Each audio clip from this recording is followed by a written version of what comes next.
شاید براتون جالب باشه که بدونید حدود روابط جنسی تو سینمای ایران قبل از انقلاب چطور و چقدر بوده و آیا هنرپیشه‌هایی داشتیم که بدن برهنه خودشون رو جلوی دوربین نمایش داده باشن؟ برای فهمیدن این موضوع حتما در ادامه ویدیو همراه ما باشید. تشکر میکنم که این ویدیو را برای تماشا انتخاب کردید. همونطور که گفتم سینمای قبل از انقلاب که حالا به سینمای فیلم فارسی معروف شده میزبان فیلم هایی بوده که حالا به هر دلیلی برای جذب بیننده تو روزهایی که ایران از لحاظ سیاسی و فرهنگی تغییرات بزرگی رو تجربه میکرد تعدادی از هنرمندها به صورت برهنه یا نیمه برهنه جلوی تصویر آورد. ولی آیا این صحنه‌ها حدود خاصی داشتند یا اینکه برای نشان دادن میزان برهنگی باید از قوانین تو اون دوره پیروی می‌کردن؟ درسته که تو اون دوره ظرفیت پذیرش دیدن این صحنه‌ها برای مردم به مرور خیلی بالاتر رفته بود، ولی به هر حال بحث‌های داغی همیشه پیرامون این موضوع توی مطبوعات شکل می‌گرفت. تو دهه 30 و 40 کارگردان‌ها درباره برهنگی بازیگر زن اون دوره خیلی محتاطانه عمل می‌کردند و البته هنوز مردم آماده دیدن چنین صحنه‌هایی نبودند. از طرفی شرم و حیای ستاره‌های زن سینما و خطر بی‌آبرو شدنشون هم مانع این بود که بخوان جلوی دوربین برهنه بشن. البته فرانک، ثریا بهشتی، تهمینه، ویکتوریا، کتایون بازیگرانی بودند که اون دوره قسمتی از برهنگی بدنشون رو برای مردم تو سینما به نمایش گذاشتن. اما این تمام ماجرا نبود. تو اون دوره وقتی میهن معاونزاده با بی‌پروایی تو فیلم 17 روز به اعدام دکتر هوشنگ کاووسی بدن برهنه خودش رو به نمایش گذاشت و به تماشاگرها نشان داد، جنجالی تو جامعه سینما ایجاد شد. تو سال 1338 ساموئل خاشقیان تو فیلم تپه عشق فرانک میرقهواری رو که دختر زیبا و اقبالگر بود با مینی شورت نشون داد که بعد از گذشت مدتی شهرت زیادی پیدا کرد. تا سال 1348 و فیلم روسپی ستاره اصلی فیلم‌های فارسی بود و با بازی دختری به اسم تهمینه تو فیلم چشمه عشاق صمد صباحی در کنار ویگن به خاطر داشتن صحنه‌های برهنگی تو اون زمان خیلی پر سر و صدا شده بود.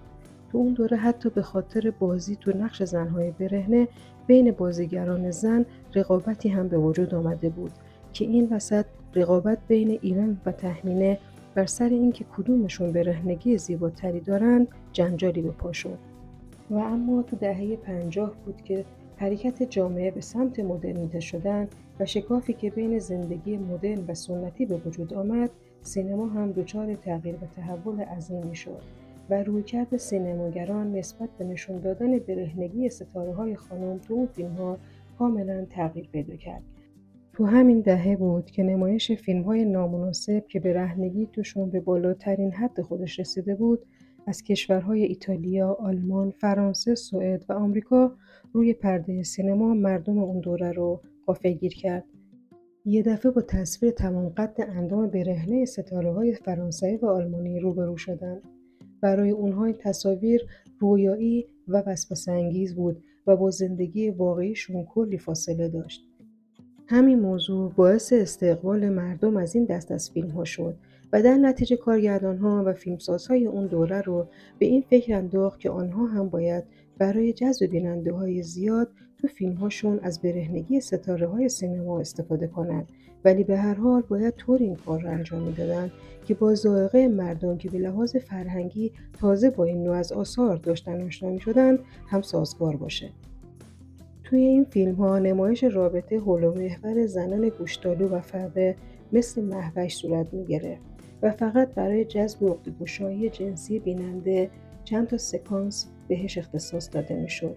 تو اون دوره چهره‌هایی مثل فروزان، مرجان، ارغوان، نوش‌آفرین و شورانگیز طباطبایی، سپیده، جمیله، نادیا از بازیگرانی هستند که بارها تو فیلم‌های فارسی به صورت برهنه جلوی دوربین حاضر شدند که برای فیلمسازهای موج نو هم جذابیت‌های زیادی داشت. ژاله سام بازیگر زیبایی بود که با بازی تو فیلم‌های عامه‌پسندی مثل پستچی، هشتمین روز هفته و ملکوت به محبوبیت خاصی رسید. کلبه آن سوی رودخانه از احمد شیرازی فیلمی بود که زری خوشگام رو به سینما معرفی کرد. ستاره‌ای که پذیرفته بود نقش‌هایی رو با بی‌پروایی تو فیلم‌های آدمک، توپلی و رشید و در ادامه در فیلم‌های مشهور مثل الکلی و توبه بازی کنه و برهنگی خودش رو به نمایش بگذاره. که البته بعد از ازدواجش با حاتمی دیگه از بازی تو فیلم‌ها کناره‌گیری کرد و بعد از انقلاب تو فیلم شوهرش یعنی هزار دستان با پوشش کامل به اسم زهرا حاتمی حضور پیدا کرد. نوری کسایی هم بازیگر زیبایی بود که تو بعضی از فیلم‌های موج نوئی مثل تنگنا، تنگسیر و شازده احتجاب بازی کرد، ولی نوع برهنگیش خیلی ظریف بود و با برهنگی خشن فیلم‌های فارسی کاملا متفاوت بود. اما بین زن‌های بازیگر قبل از انقلاب ایران از همه جسورتر بود. اول تو فیلم قاصد بهشت سینه‌های برهنه خودش رو به نمایش گذاشت و بعدها تو فیلم‌هایی مثل بلوچ مسئول کیمیایی برهنه تا ظهر با سرعت از خسرو حریر داشت و موسرخه از ایرج قادری سر تا پا عریان شد. با بهروز وثوقی، فرامرز صدیقی و ایرج قادری به رخت خواب رفت.